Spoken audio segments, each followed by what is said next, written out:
Dinukot niya ngayon. Oh. Dinukot. Grabe, dinukot talaga. Dinukot niya. Kwento ako sa'yo. Ano naman yun? Ano to?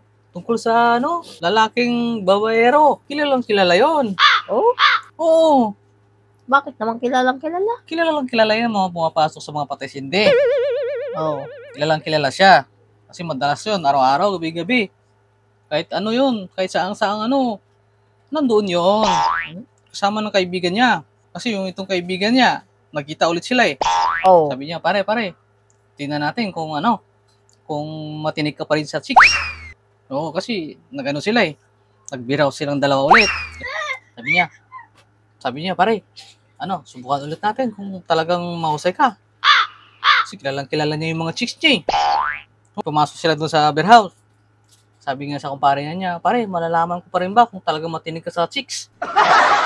Yung amoy pa lang ba rin ba, makilala mo kung sino yung babae na yan? Ba, ang tindi naman yan. Oo, amoy lang yun ha. Amoy niya. Grabe naman. Amoy lang yun. Kilala na agad niya. Kilala niya. Oh. Sabi niya, pare, parang minamalit yata ako, pare.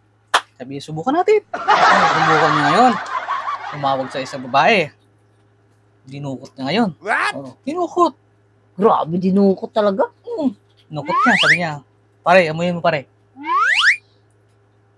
Ay, kilala niya. Si ano yan? Si Tina. Ay, grabe, kilala talaga. Nagulat siya eh. Sabi niya, ang galing ah. Si Tina. Lakang kupas pare ah. Subukan pa rin natin. Ito pare. Tumawag ulit siya. Naghanap ulit siya ng babae. Doon sa beer house. Dinukot niya ulit.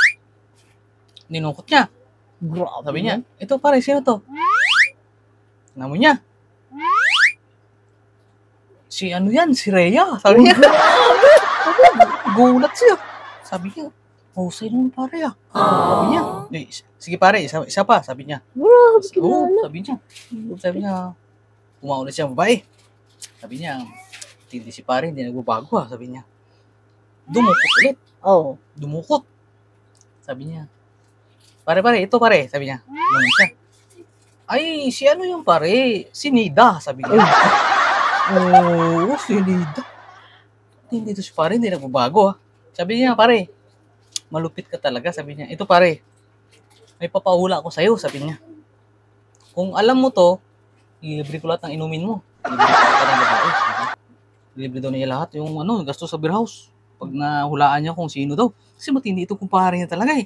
Oh. Loko-loko itong kumpare niya. Sabi niya, lahat yata ng babae, kilala niya. Iisip siya ngayon. Pinapaisip siya ngayon. Ginawa ng kumpare niya. Sabi niya, pare pag nahulaan mo to sabi niya, umalis mo na yung kumpare niya. So ngayon, doon sa gilid, dinukot niya yung puwet niya. What? Dinukot niya. Binaon niya ito. Binaon niya sa puwet niya. Pinamoy niya.